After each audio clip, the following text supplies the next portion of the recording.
The Birdie Board podcast is brought to you by the Birdie Board app, the easiest way to track matches, scores, and handicaps with friends. Now, here's your host, Corey, with another episode of the Birdie Board podcast. Welcome to episode 22 of the Birdie Board podcast. In this episode, I decided I wanted to talk about the most controversial golf topics. So, like what everyone else does nowadays, they did a little bit of ChatGPTing to help compile that list together. The reason I had this is actually because of a viral post that I had. So I've been doing a lot of marketing for Birdie Board, and most of the posts get a pretty predictable amount of views or interactions depending on the platform. But something I had happen to me was one of my Facebook videos about whether or not you should move a ball out of a divot should be allowed. And that Facebook video got, I want to say, like over 60 or 70,000 views. I haven't actually checked it like a month or two ago. Some of you might have found out about this podcast because of that post. So I thought, well, if that was a pretty popular post, let's see what else there is out there. So that's exactly what I'm going to talk about in this podcast, is what are some of those controversial rules, and just how do we handle it, especially as amateurs. So the first one I had on the list here that I came up with was kind of an ancient rule where, if you remember, flagsticks used to not be able to be allowed to be left in. It would be, I think it was a one-stroke penalty if you hit the flagstick while putting. And that rule was changed a while ago, and now you can optionally leave the flagstick in or not. Obviously, during like COVID, it was super popular to leave the flagstick in. Some people or some courses said not to take it out at all. I know some of the courses around me had that like little noodle at the bottom of the flagstick so that you didn't even have to reach down to get your ball. And I think that probably has increased the preference of keeping the flagstick in. I feel like sometimes I see it left in more often now than I did prior to COVID. But the reason it's kind of controversial is that a lot of golfers still think it's a penalty, and they will believe that it's not. It still feels wrong to older players, so that kind of creates a social awkwardness. And it also creates awkwardness whether or not you should leave it in. So imagine this. Imagine one person wants to leave it in and the other one wants to take it out. Well, what do? And trying to handle that, my advice would be to just probably take it out if you really don't care. But I know for me, and I'm thinking of my dad actually thinks the flag staying in is an advantage because in his mind, it will stop the ball if he's putted it too quickly. I, on the other hand, have the opposite thought where from a psychological point of view, I think leaving the flag stick in makes the hole look smaller, and then conversely, taking it out makes it look larger. I think it's psychological, but I actually do think it helps with my putting to actually see it. So I'll only leave the flag stick in if I can't see the hole from far away. Otherwise, I will take it out. And a part of this discussion is whether it speeds up play. In my opinion, I just don't think leaving the flag stick in or out is enough of a task that slows it down.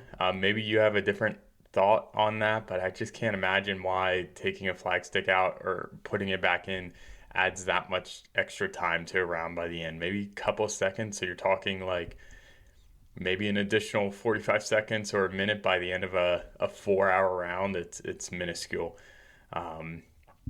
So that was the first controversial, is whether or not you should leave the flag stick in.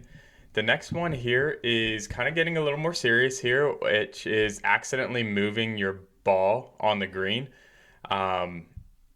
In the past, there has been penalties and it was really strict, but nowadays there is no penalty if you accidentally move your ball on the green.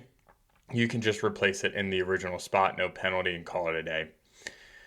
So it's kind of controversial because it almost feels like you are getting away with something, and it adds some subjectiveness to a accident. So, how do you know when something's truly an accident? So, if I'm watching my buddy and he accidentally moves the ball, whether it's during the mark placement or just accidentally kicks it or something like that, um, how do I really know he replaced it not in a bad spot? So like I guess maybe imagine there's a little indent right underneath of his ball. Yes, he could fix it with a divot repair tool, but like maybe it's not fixable for some reason. Maybe there's an embedded rock. Who knows? How do I know it's not just improving the lie? So that's one perspective. But from the other perspective, it's like, okay, you can pick up your ball and pretty much repair the spot where your ball is no matter what. Um, the question is like, I guess if you replace your ball more left than right or right, that's different. Also, did you accidentally move your ball without the marker on the ground? That could be a big differentiating factor, because then if you say you accidentally kicked your ball halfway across the green walking up to it, um, unless if someone had an eye on exactly where your ball was, how do you know it's getting replaced back to the same spot? So that's the controversy, is like, what do you think golfers should get penalized if they accidentally move the ball? Part of my opinion, I think it's okay. You don't see it happen very often. I feel like if you saw it a lot on tour by like the same player every round is accidentally moving their ball, maybe you would start to question, okay, is this person improving their lie? But I just haven't seen that happen on tour. Maybe you've seen it in your personal life or your personal game where you saw someone accidentally move their putting ball and they replaced it, and it seemed to have increased their ability to make the next putt. I've never seen that on the green, but which is, I think, why this rule event ultimately ended up being what it is that it just wasn't that big of a deal. But yeah, that's the accidentally moving your ball on the green is the next one. This one is a reprise of the original viral moment, is divots in the fairway. So the rule says that if your ball lands in the fairway and it lands in the divot, you have to play it as it lies.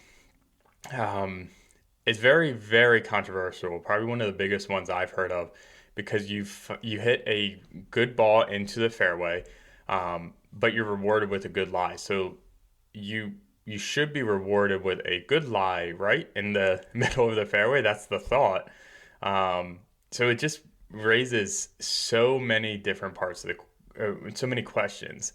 It's like, one, is a divot considered part of the course? Because if it is considered part of the course, that would justify why you don't get free relief. But a divot isn't just a mound in the course or a swell in the fairway. It is man-made. It's something that would be repaired by the next round in professional tour. So should someone get penalized for that? Especially in amateur play, where we see very, very little divots get fixed sometimes. Should we play out of divots? Because we're going to probably encounter a lot more than what a pro would. Some viewpoints on this is like, should there only be really from fresh divots? I don't think that's a great perspective, because how do you determine whether or not something is a fresh divot? I think that's just very, very difficult thing to understand. And if we were in standing water, we would get free relief. But water isn't man-made, but a divot is. And then if we're by a man-made structure and our ball is there, I saw this happen just to Scotty Scheffler the other day. He hit his ball near the grandstand. He got a whole club length relief and got to drop it. He had a great lie into a great view into the green. Why is that any different than divots? So if you can't tell, my personal opinion is you shouldn't get penalized for being in the fairway, and you should get what a lot of people play with, is just like a lift, clean, and replace type of rule. I think that's a perfectly acceptable way, but the rule as it is today does say you do not get free relief from divots in the fairway. The next one is kind of similar to what I just talked about in temporary water versus like a penalty area.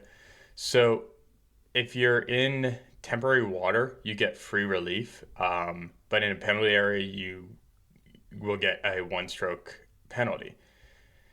Well, it's a kind of a weird controversial and one that you probably haven't heard of too often, but it's two water situations. One is a free drop, one is a penalty. I think this rule makes a lot of sense. Temporary water, it is temporary. It's kind of the same idea in my mind as like a divot. It's not supposed to be there. So if it's not supposed to be there, you get clean, lift, and replace.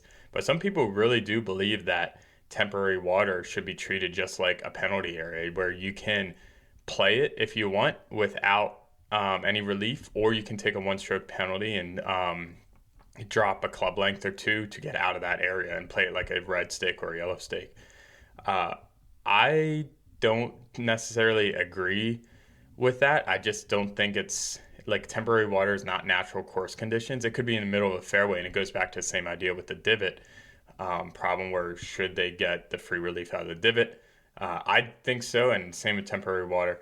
I think the only thing with temporary water is it can be so much larger than a divot, so then it's like, okay, how much further do we go left and right? And another huge thing is like, what is temporary water?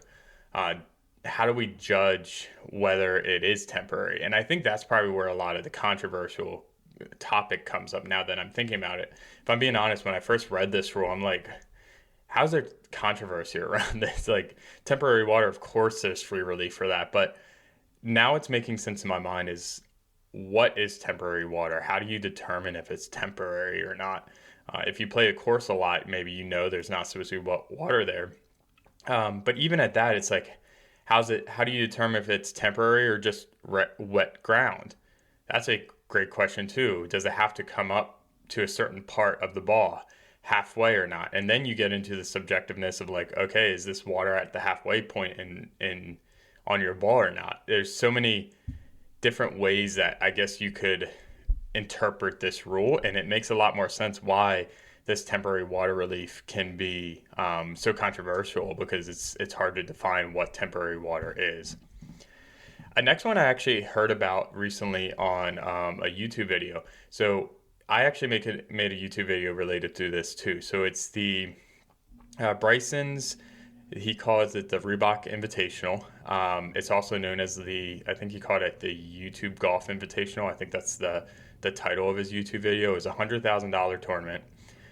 Quick side note, I made a YouTube video that shows how Birdie Board could have been used for this round. It's really, really cool. I spent a lot of time for it.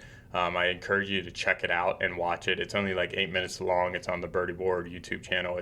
I think it's as of right now, it's February 24th. It's the last video I posted, so it should be pretty easy to find. But in this video, if you watch it, they did talk about this rule of out of bounds and how it should be treated. Should it be treated more like a red stake, or should it be treated as stroke and distance like we are today? So in the video, they actually modified it for their round. Everyone agreed that it should be lateral relief with one stroke. And that was interesting to me because it really highlights the controversy of this rule. And I hadn't heard about this rule until now, but for me in my personal golf game, the out of bounds is one of the most deadly penalties that I get in my game. Not because it's already hard enough for an amateur to keep the ball in bounds. It's like now I have to go back to my previous spot. Or you can play that local rule that allows you to drop back in the fairway for a two-stroke penalty with the idea that that helps increase pace of play. Do we actually want this rule? I was thinking about this personally, and I go back and forth. One, stroke and distance seems very harsh for out of bounds, especially for an amateur who probably will have a harder time keeping the ball in bounds anyways. Another thing I thought about is like, okay, what's the purpose of an out of bounds stake? And I think it's in the name, is like, okay, this is out of bounds. But out of bounds of what? Is it arbitrary lines on the hole, or is it actually like the boundaries of the property? in my mind, if the out of bounds is the boundaries of the property, it makes sense. Like if you're shooting in a neighborhood, for example, white stakes should protect those people's yards. You shouldn't be able to go into someone's backyard and hit out of it. Same with I have a couple courses near farmland. We shouldn't be allowed to go into the farmland and play a ball from out of there. So the question is, okay, maybe it's not stroke and distance. Maybe it's still treated like a red stake or a yellow stake. But why is that distance a factor for an out of bounds? And I think that's what I probably disagree with. I think part of this too is why a lot of people want to play red stakes, and I'm kind of getting to this, is there's probably a lot of places where it should be red stakes, but it's white stakes. So you think you're in the middle of a course, clearly inside the property boundaries, and there's white stakes up the left-hand side of the fairway, and there's another hole right on the outside of that fairway. It's why is there even white stakes there? It's purposely just making the course harder, maybe? Maybe that's what they're doing. But it's definitely treated a lot harder. And I would guess that most amateurs don't play correctly because unless if it's very obvious that their ball went out of bounds, which definitely happens for some amateurs, they might just not know whether their ball was out of bounds. And if they don't know their ball was out of bounds, then they go up there, they check it out. They're not going to go back to where they hit the ball from. They're probably going to play it like a red stake, or they play by the rules as close as they can, and they go out to the middle of the fairway and draw for a two-stroke penalty. That's what a lot of times happens to me. So that's kind of the controversial, is should out-of-bounds stakes be treated like red stakes? I love that idea, especially for amateur play, maybe not pro play, and we'll get maybe into that later. It's should amateurs and pros play with different rules? That's an interesting topic too. All right, number 6 on the list out of, let's see how many items I have here, 7 items, so in getting near the end, is provisional balls. So I think this is more of a misunderstanding personally than a controversy, but I think many golfers think you can hit a provisional in 4 penalty areas, and you cannot technically. And then many golfers do not know when you are required to return and re-tee. So we've talked about this in other episodes. You may play a provisional ball if your original ball might be lost in a penalty area or out of bounds. The key is might. If you know your ball is in a penalty area or out of bounds, you are technically by the rules not allowed to play a provisional ball. If you know you hit it into a white stake area, or if you know your ball clearly went into a yellow stake area or red stake area, technically you cannot play a provisional. I think this matters the most for red stakes, because if you find your ball in a red stake area, you have the option to play it, but then the rule says that you can't hit a provisional ball up to the red stake area. That just doesn't seem like it aligns. If you know your ball went into a red stake area, you should be able to play a provisional in case if you want to play that option, because technically that is an option to you. Otherwise, you would have to go to the red stake area, look for your ball. You can't find your ball. Now you have to go, if you wanted to, you could go back to your previous position and play from your last spot. And you're especially when pace of play is considered, you're pretty much eliminating that option from amateurs. If you're saying, hey, you got to play by the rules, you're not allowed to play a provisional ball. So I definitely think that this rule actually can hurt pace of play if you're playing it by the rule book, which is if you think your ball, you can only play a provisional ball if you think it might be lost. Otherwise, you have to play by the rules, and that's going to hurt pace of play, in my opinion. Also, kind of related to this is should you have to announce that you're playing a provisional ball? That's an interesting topic too. I think it's probably a good idea because it helps people be held accountable. I can definitely see people being like, oh, this shot was my actual shot. And it's okay, no, it wasn't. That was your provisional ball. You just didn't say anything about it. So it might seem sneaky. There's probably so many different scenarios why that rule exists. definitely see amateurs not do that a lot. They definitely don't announce that they're playing a provisional, and I think in just normal amateur play, that's probably fine. But by the rules, you have to announce it. And then this last one is just, it's interesting, and I've never actually seen people assess themselves as penalty. Technically, you're not allowed to ask for advice during a round. So if you ask for what club should I hit, or anything along those lines, is like, what's the distance? The only thing you're allowed to ask those things to is either your caddy or a teammate if you're playing like match play. If you ask it to an opponent, you are actually penalized for that, which is just kind of crazy to me that they have this rule. And it's made me think, and I'm wondering, what do you think this rule exists for? I'm not sure. I tried to think about it a little bit, is like, why would this rule exist, especially in competitive play? The main thing that I came up with is to try to limit that sort of psychological play at hand. I'm thinking, if I'm playing along and my opponent is just constantly asking me what they should do, what play, like, that could be a psychological aspect, and it could take away from the game actually being a factor, and more so like the mental warfare of it, which is kind of ironic because there's always a huge element of the mental side of the game, but maybe that rule just exists to help eliminate that. So curious about what your thoughts are for that, and whether or not you think that should be a rule or not. I think personally I do agree, but like I said, I've never actually seen anyone penalized for that. I'm sure it's happened on tour. I can't think of any scenario where I've seen that happen. So I mentioned this earlier, and we've talked about a lot of controversial rules, but like, should amateurs follow the same rules as pros?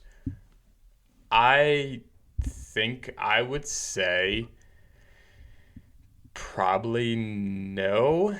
I think of like the divot rule, for example, and if they're gonna do that rule in the PGA, fine, but we all don't play PGA courses, and a lot of us will have divots from 50 yards in the fairway all the way out to 300 yards in. And are we supposed to be penalized if our ball goes in the fairway and lands in a divot, especially as an amateur? No. Should a pro be penalized? In my opinion, no, but that's the rules currently. So should there be different rules for amateurs? I don't know. Honestly, as I talk about it, I think one goal that we all have is to try to be as good at golf as we can. And I don't feel like anyone would actually want to play by different rules than pros because that's the standard they're trying to hold up to. So as we're talking about this, I actually think I might have changed my own mind. Is like, I don't think there should be different rules for amateurs versus pros, but I definitely think there should be changes to the rules. For example, the divot one. I just don't think someone should be penalized for going the fairway, whether you're an amateur or a pro. Well, here's another question then, is if you shot a 79 and you and your buddies agreed to playing clean lift in place in divots, does that mean you actually shot a 79? Can you tell people you actually shot a 79 with that rule? That could be a huge question and a huge controversy of like, no, I know a lot of people, and I saw people making comments in the divot rule that they would adamantly say, no, if you didn't follow the rules 100% to a T, you cannot say that 79 was your best round. Other people would say, oh, that rule was so subjective, or it's such a minor rule that you still shot a 79, it wouldn't have made an issue. I think I would. It's tough because I've heard my friends say, oh, I've shot a 79, and I just know they don't play by the same stake rules. For example, the out of bounds, like we talked about earlier. And I think like, okay, you didn't actually shoot a 79. You took red stakes penalties whenever there was a white stake penalty. That makes your round so much easier. That could be the difference of 4 to 6 strokes by the end of the day. But if they told me the only rule they adjusted is the divot rule, I'd be okay with it. So it's definitely subjective. It's definitely controversial. I don't think there's a clear answer, if I'm being totally honest. But here's a question too: is like how should amateurs approach the rules? Because you have all these rules like the out of bounds stakes that just hurt amateurs so bad. So here's a question: should amateurs play by the rules, by the book? Or should amateurs adapt the rules as they're getting better and better with the game? I think personally that amateurs should adapt the rules as they're getting better. And their goal should be eventually to play 100% by the rules as they improve. But the ultimate goal is we want to still have fun with the game of golf. And if you have more fun playing the white stakes as a red stake, then that's great. Just when you tell people your scores or something like that, just own it. Don't be afraid to say, oh, I shot at 85. But no, like I modify one rule when I play and I treat white stakes as red stakes. That's fine, because in my head, I'm like, wow, you probably have the ability, if you played with the white stakes on a good day, if you're hitting it really well, you'll probably shoot right around at 85. Like, it doesn't change much, but it makes your score very honest. So golf is just such a unique game with all this. It's so interesting to watch and hear golfers talk about rules. It's so controversial, but it's also what makes this game so interesting. Is like with other sports, it's very clear. Like, I'm thinking football, you have a 10-yard penalty if you have holding, for example. It's a pretty black and white rule. And then, of course, in football, there's some subjectiveness, whether or not like a ball was caught or if it was actually a holding call or something like that. But like in all those sports, you have someone else watching you. You have someone else being subjective. You have someone else enforcing these rules on you. Unless if you're playing on the PGA Tour with 1,000 cameras on you, you're not having someone watch you like that. You are your own arbiter of the rules, which also means you have the freedom to change the rules as you see fit for your golf round. And golf is such a unique aspect like that. Like, you can't just, if I'm watching the Rams, for example, play, they can't play with different rules versus the Seahawks versus the 49ers, but we as golfers can play different rules with one set of friends versus another set of friends. And maybe that's the answer to all this, is just play your game and be relevant to maybe the scenario you're playing with. So that might mean if you're just playing a casual round, don't worry about the rules at all. Hit 4 shots as long as it's not affecting pace of play into the green, and enjoy it. Maybe you're playing for money though, and then you guys have to agree upon rules ahead of time and say, okay, we're playing by the books everywhere except if your ball is in a divot, you get free relief within 1 club head length of the divot. Who knows what rules you want to have, but I think the key is to, if it's competitive, agree ahead of time. If it's just a casual round by yourself or just casually with some friends, play the rules that you see fits. For example, something I love to do is, like, if I'm playing with my one of my best friends, Joe, we play every Friday. We don't really compete. We just get out and play and hang out. I will hold myself to try to the strictest rules I can by the book, just because I want to see what I can score. Joe, on the other hand, he's more relaxed with it, and I don't care at all. We're not competing. We are not playing for money or anything like that. But then I have another group of friends. We like to play for like $5 or $10 when we play. We're going to agree to rules ahead of time and say, okay, these are the free relief options you have. These are blah, blah, blah, blah. And there have been times where we're saying we're playing by the PGA rules, and so be it. Divots, advice, everything. We're going to try to play by the rules as close as we can.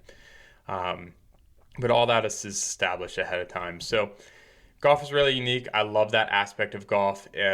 This episode has been a fun episode to kind of dig into a lot of opinions. I'm hoping it sparks a lot of conversation afterwards. I'm sure a lot of you will have opinions about what rules you think should and shouldn't be followed, and if any should change. So if you have any, definitely let us know. I'm on pretty much all the social media platforms.